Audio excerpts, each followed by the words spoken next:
How old is the kid? Ralph Bass was irritated in the Federal Records control room. The sound engineer beside him, Tom Wilson, shrugged. 10, I think. Maybe 9. Ralph frowned. We're cutting an R&B record with 10-year-olds now? Are you kidding me? In 1956, the music industry was brutal. Even grown-ups usually needed 10 takes to get something usable. Kids? Impossible. But little James Brown's manager had insisted. Just listen once, only once. If you don't like it, I'll pay for the studio time myself. Now Ralph was staring through the glass at the tiny boy. Torn clothes, broken shoes, hands shaking with fear. This isn't going to work, Ralph whispered. But then the microphones went live, the backing track started, and James Brown opened his mouth. And then, Ralph Bass, in his 40-year career, froze for the first time. Because the voice that came out of that studio was physically impossible. At that age, with that inexperience, on that very first take. Before we continue with what happened in that studio, if you want to hear more untold stories about music legends, hit that subscribe button. You won't regret it. Cincinnati, Ohio, March 1956. Federal Records wasn't much to look at from the outside. A converted warehouse that sat in the industrial district, flanked by the constant rumble of a textile factory and the silence of a shuttered barbershop. The sign above the door was faded, the paint peeling in long strips that curled away from the wood like old skin. Inside, the studio was small, cramped, with equipment that had seen better days. But it was real. A genuine recording studio with microphones that worked, and a control room with a mixing board that could capture sound onto magnetic tape. For 10-year-old James Brown, standing in the narrow hallway outside Studio B, it might as well have been the gates of heaven. He'd never been inside a real recording studio before. Hell, he'd never been inside any building this official-looking before. Back in Barnwell, South Carolina, the fanciest place he'd ever seen was the Baptist church on Sunday mornings, and even that had holes in the roof that leaked when it rained. James pressed his small hands against his thighs to stop them from shaking. His clothes were borrowed, a shirt 2 sizes too big that hung off his thin shoulders, and pants that were too short, exposing his ankles above the broken shoes that pinched his feet with every step. His Aunt Honey had done her best to make him presentable, scrubbing his face until his cheeks burned and slicking his hair down with pomade that smelled like medicine. But there was only so much you could do with poverty. You ready, James? The man standing beside him was Bobby Bird, 17 years old but looking older with his pressed shirt and confident stance. Bobby had been the one who discovered James singing on a street corner in Macon 6 months earlier. He'd stopped dead in his tracks when he heard that voice. A voice that didn't belong to a Esau child. A voice that seemed to come from somewhere deeper and older and more knowing than any 10-year-old had a right to possess. Bobby had taken James under his wing, brought him into his gospel group, the Flames, and started teaching him how to perform properly, how to hold a microphone, how to move on stage, how to make people feel something when he sang. Bobby believed in James in a way that James didn't even believe in himself yet. And now Bobby had used every connection he had to get them this audition at Federal Records. I'm ready, James said. But his voice cracked on the words. He cleared his throat and tried again. I'm ready. Bobby put a hand on James's shoulder. Remember what I told you. Don't think about the microphone. Don't think about the people watching.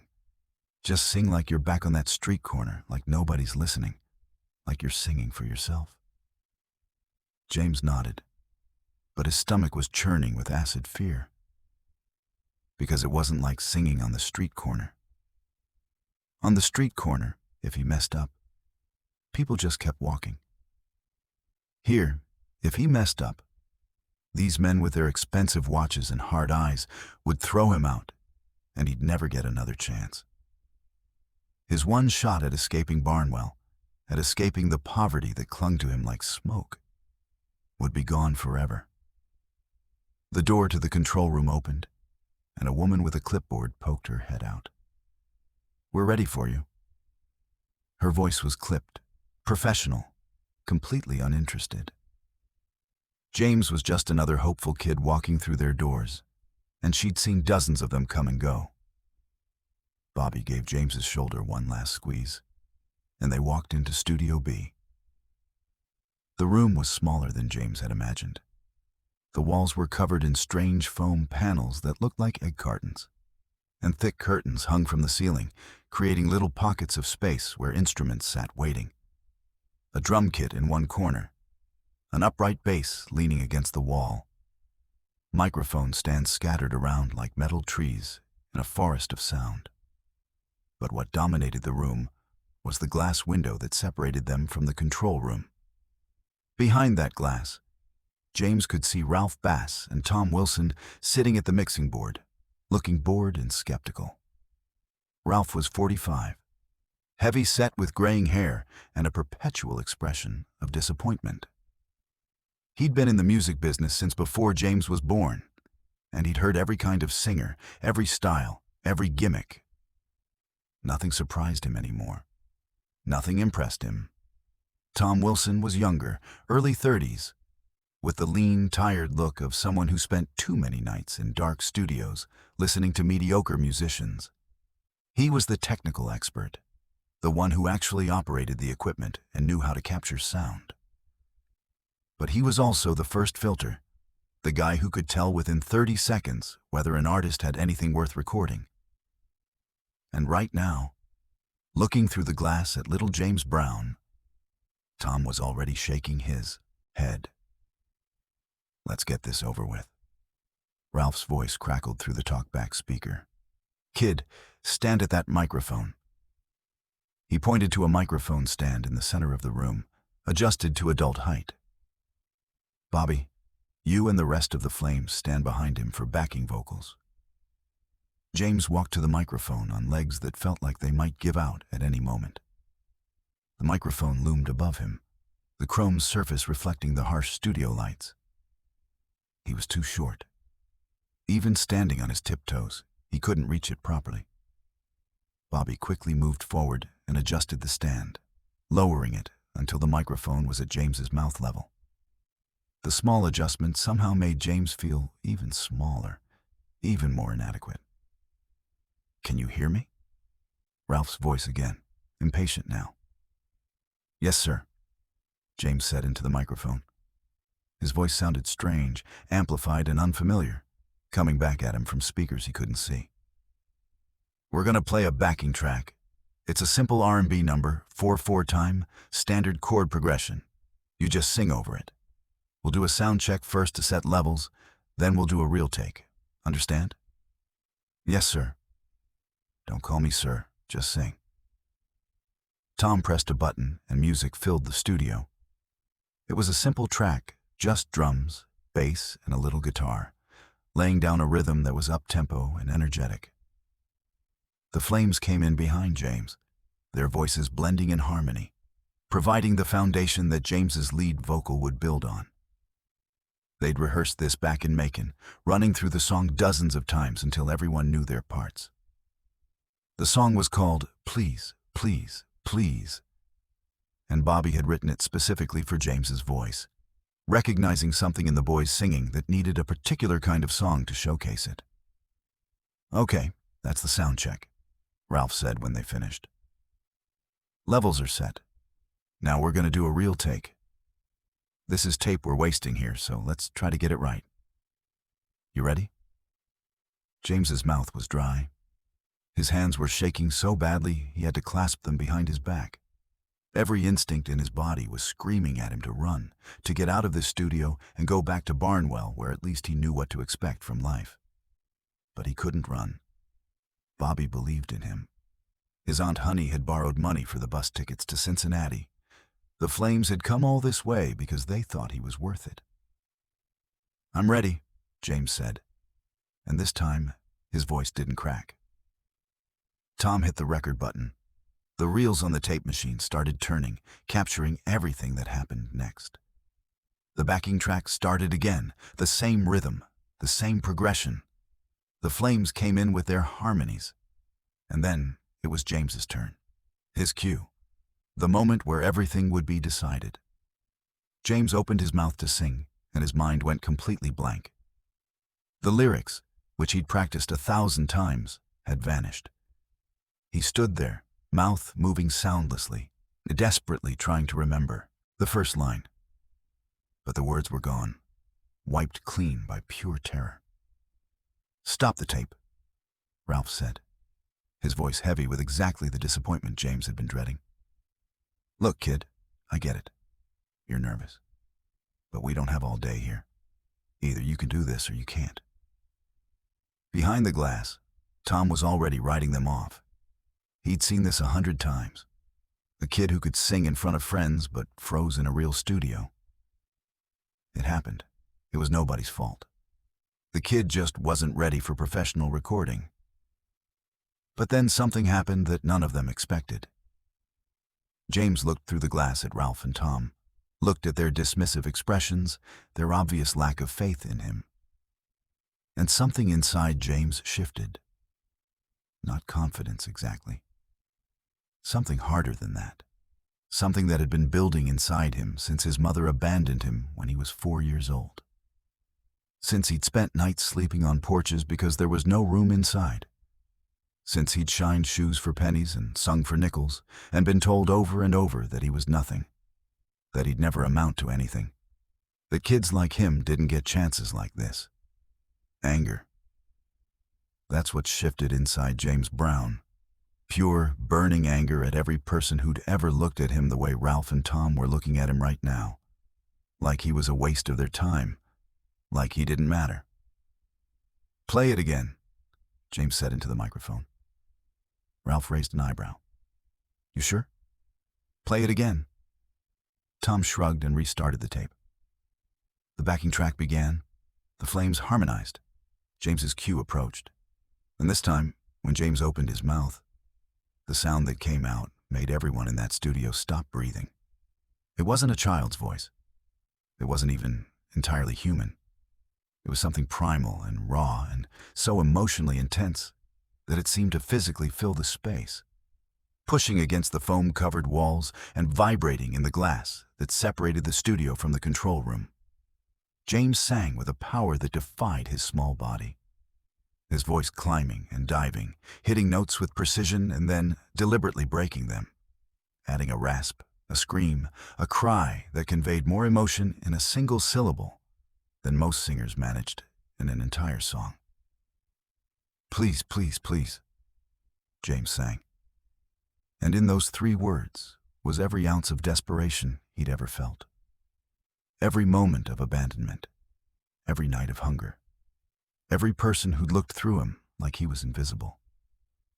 It all poured out in a performance that was technically impossible for someone his age and experience level, but was happening anyway, being captured on magnetic tape for anyone who doubted to hear with their own ears. The song had a specific structure, verses and chorus and a bridge. But James wasn't thinking about structure. He was thinking about survival. About proving to these men, and to himself, and to the entire world, that he was worth something. That he mattered. That his voice, the one thing he had, that nobody could take away from him, was enough. Bobby and the Flames kept singing their harmonies, but they were stunned. They'd heard James sing dozens of times, but never like this. Never with this level of intensity. This was something new, something unleashed by the studio environment and the pressure and the dismissive looks from the men behind the glass. In the control room, Ralph Bass sat frozen in his chair, his cigar burning forgotten between his fingers, ash dropping onto the mixing board. He didn't notice. He couldn't notice anything except that voice. Tom Wilson had taken off his headphones and was just staring through the glass, watching this impossibly small boy produce a sound that was shaking the studio monitors. The song reached its climax, and James didn't hold back. He screamed. Not a scream of pain, but a scream of raw, emotional release. A sound that seemed to come from his soul, rather than his vocal cords. And then he dropped to his knees, still singing, still pouring everything he had into the microphone, his small body trembling with the effort of sustaining this level of a performance. The final note hung in the air, sustained longer than seemed physically possible for someone with such small lungs. And then it was over. James stayed on his knees, his chest heaving, sweat already beading on his forehead despite the coolness of the studio. The flames had stopped singing.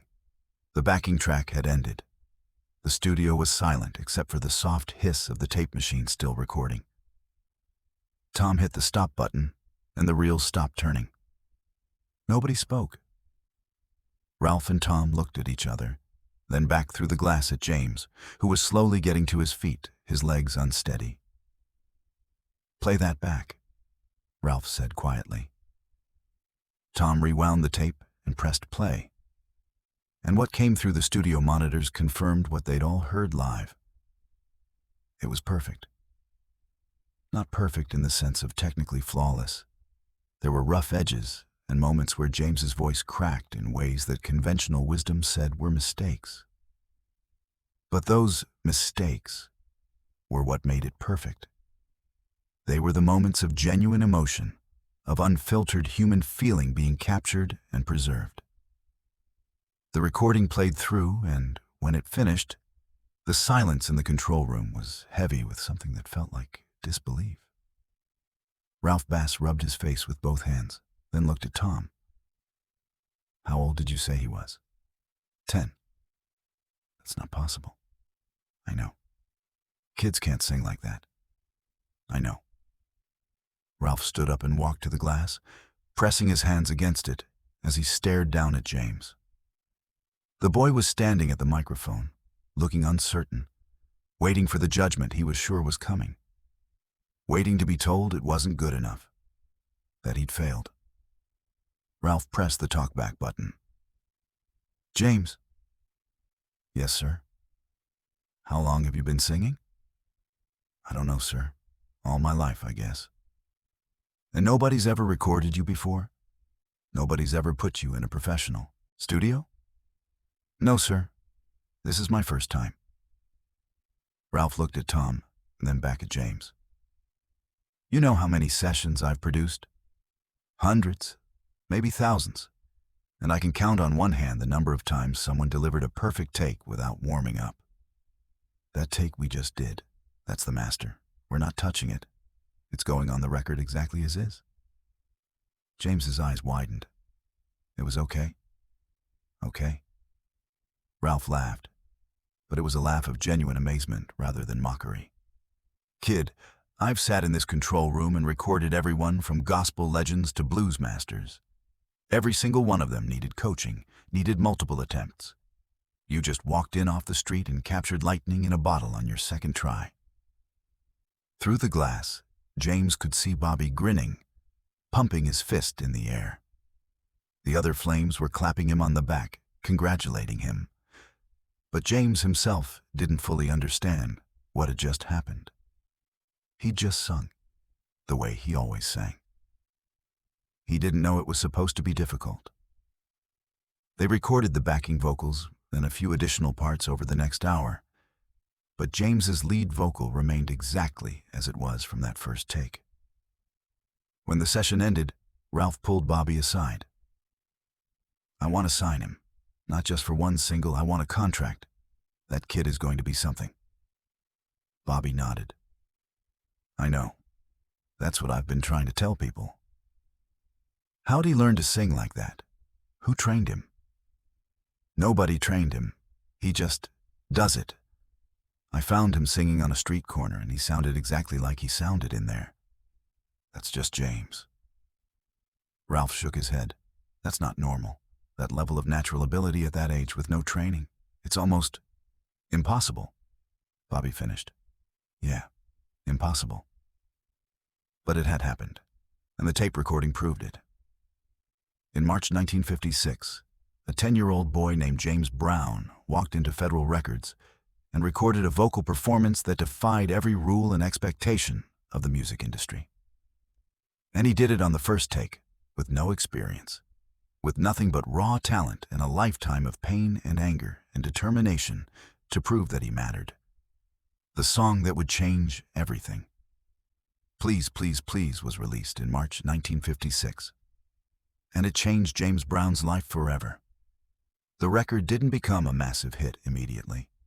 Federal Records didn't have the distribution power of bigger labels, but it sold steadily in the South, particularly among black audiences who heard something in James's voice that resonated with their own experiences. The song climbed to number 6 on the R&B charts, an impressive feat for an unknown artist on a small label. But the real impact wasn't the chart position. It was what the recording represented. James Brown had proven that he could deliver in a professional setting, that his talent wasn't just street corner novelty, that he was the real thing, and more importantly, he'd proven it to himself.